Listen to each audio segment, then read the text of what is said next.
Assalamualaikum warahmatullahi wabarakatuh. Bagaimana kabar kalian anak-anak? Semoga selalu sehat dan tetap semangat ya meskipun belajarnya dari rumah. Pada kesempatan kali ini kita akan belajar tentang perbandingan trigonometri. Sebelumnya, saya jelaskan terlebih dahulu apa itu trigonometri. Trigonometri berasal dari dua kata, yaitu trigono dan metri. Trigono sendiri artinya segitiga dan metri berarti ukuran. Sehingga trigonometri adalah suatu cabang matematika yang mempelajari hubungan ukuran panjang sisi dan sudut pada segitiga. Selanjutnya, bagaimana penerapan trigonometri dalam kehidupan sehari-hari? Perhatikan tiga benda berikut. Ada pohon, gunung, dan menara. Kira-kira bagaimana cara menghitung tinggi ketiga benda tersebut? Tentunya tidak dengan penggaris ya. Nah, konsep trigonometri dapat kita terapkan untuk mengukur tinggi ketiga benda tersebut. Beberapa aturan yang perlu kalian perhatikan dalam mempelajari perbandingan trigonometri. Yang pertama, pastikan segitiga yang digunakan adalah segitiga siku-siku. Ini ada simbol siku-siku. Kemudian yang kedua, sudut acuan. Bisa disimbolkan theta, alfa, beta, atau simbol sudut yang lain. Kemudian yang ketiga, sisi miring, yaitu sisi yang berada di depan sudut siku-siku. Ini sudut siku-siku, di hadapannya ini namanya sisi miring. Kemudian sisi depan, sisi yang berada di hadapan sudut acuan. Ini sudut acuannya, di hadapannya ini namanya sisi depan. Kemudian sisi yang ketiga yaitu sebagai sisi samping. Perbandingan trigonometri yang akan kita pelajari pada kesempatan kali ini yaitu sin, cos, dan tan. Pastikan kalian sudah bisa menentukan sisi miring, sisi depan, dan sisi samping. Sin yaitu perbandingan sisi depan dan sisi miring.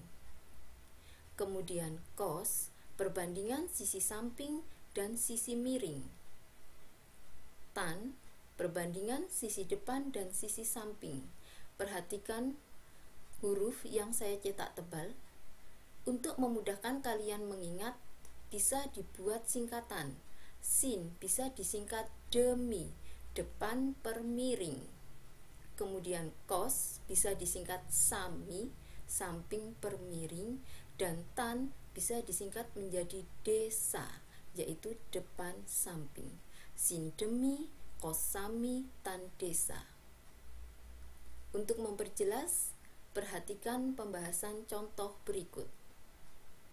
Diberikan segitiga ABC siku-siku di B.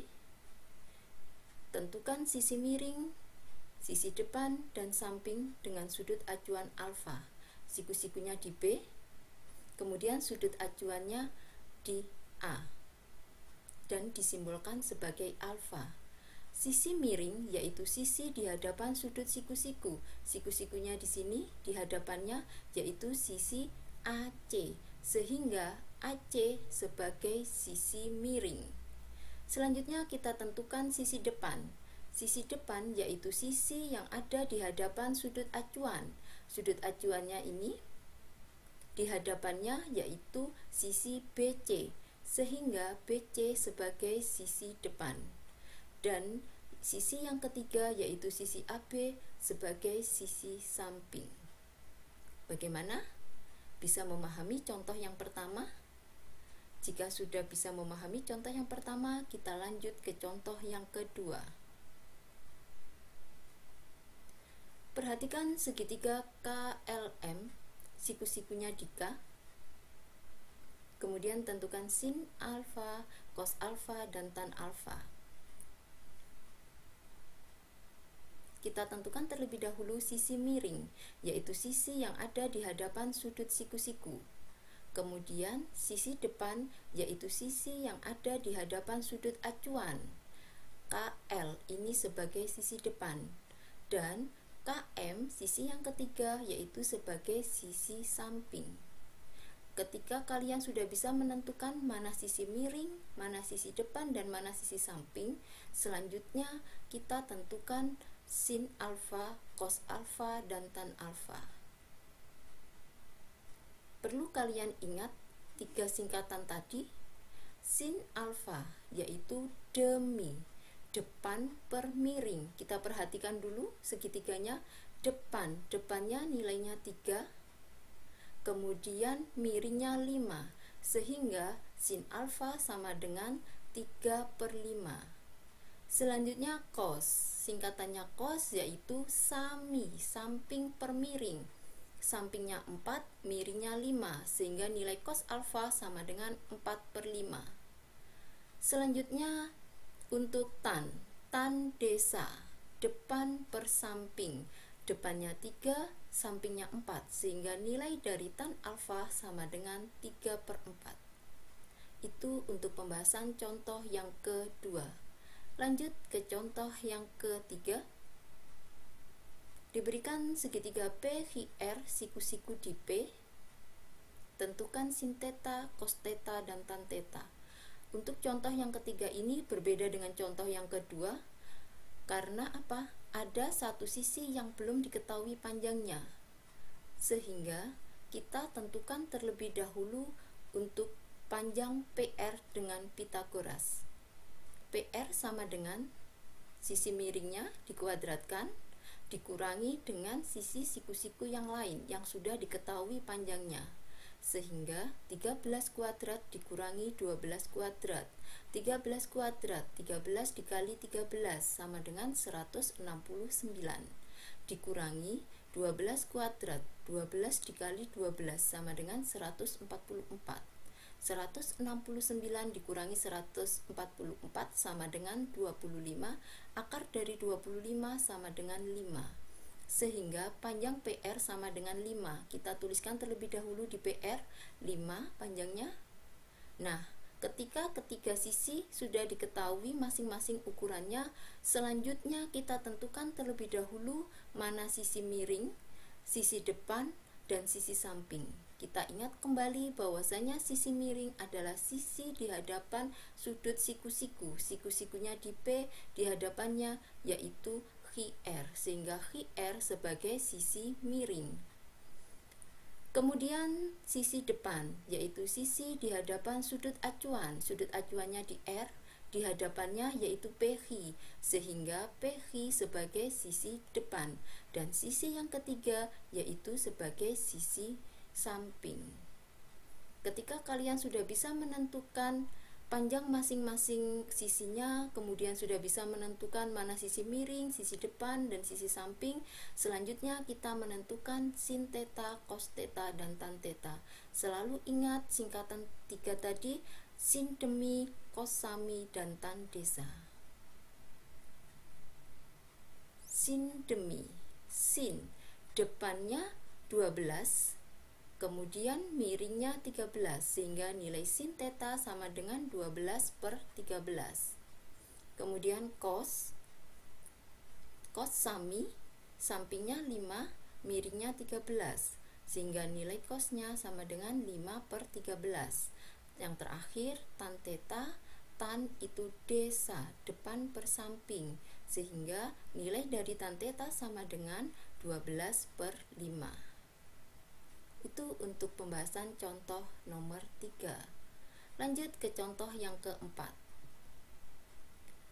Jika sudut A ada di antara 0 sampai dengan 90 dan nilai tannya sama dengan 5/11, tentukan sin A. Sudut A ada di antara 0 sampai 90, itu artinya sudut A ada di kuadran pertama. Nilai dari sin, cos, dan tan di kuadran pertama semuanya bernilai positif, sehingga ini bisa diabaikan karena semuanya bernilai positif, tidak berpengaruh. Selanjutnya kita langsung ke tan A sama dengan 5/11. Kita ingat kembali bahwasanya tan yaitu desa, depan per samping. tan 5 per akar 11, sehingga 5-nya ini sebagai sisi depan dan akar 11-nya sebagai sisi samping. Kita buat dulu segitiganya. Depannya 5, depan yaitu di hadapan sudut acuan, karena ini menggunakan sudut A sehingga sudut acuannya adalah sudut A. Depannya 5, sampingnya yaitu akar 11.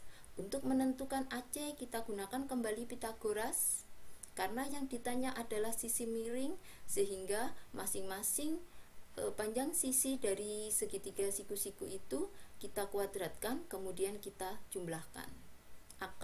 Dari akar 11 kuadrat ditambah 5 kuadrat, 5 kuadratnya 5 kali 5 sama dengan 25.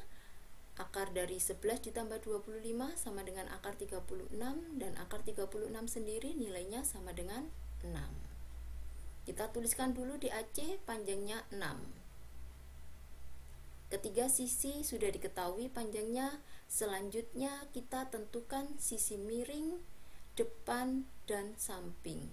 Miring yaitu di hadapan sudut siku-siku. Siku-sikunya di B, sehingga yang sebagai sisi miring yaitu AC.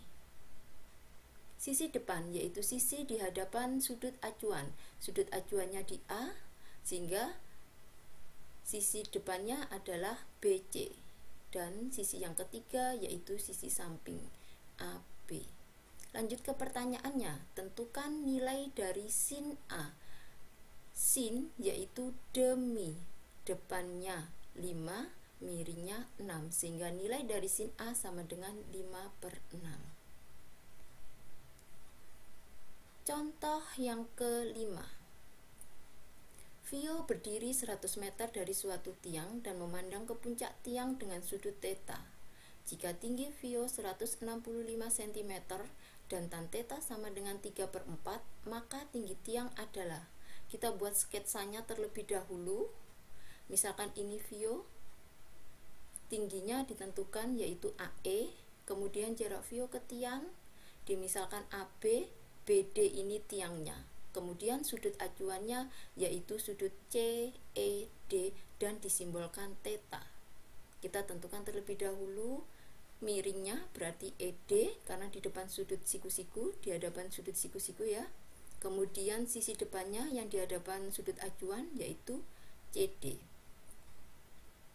Kita mulai dari tan theta sama dengan 3/4. Kita ingat kembali bahwasanya tan yaitu desa, depan per samping. Kita lihat depannya yaitu CD, sampingnya itu EC.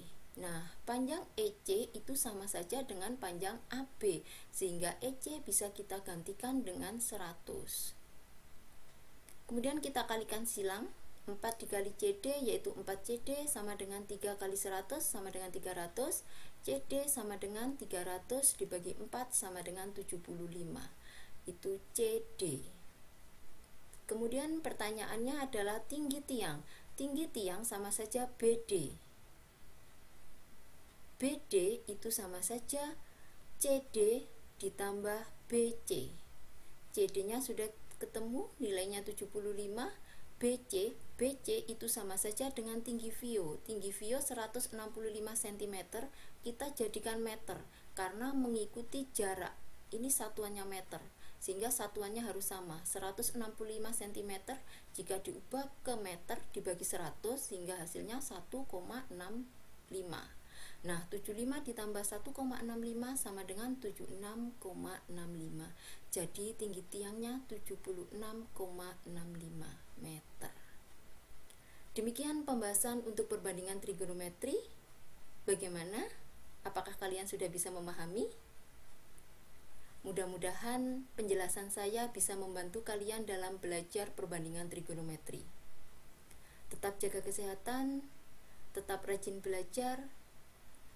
Mudah-mudahan pandemi ini segera berlalu dan kita bisa bertemu di kelas. Terima kasih. Assalamualaikum warahmatullahi wabarakatuh.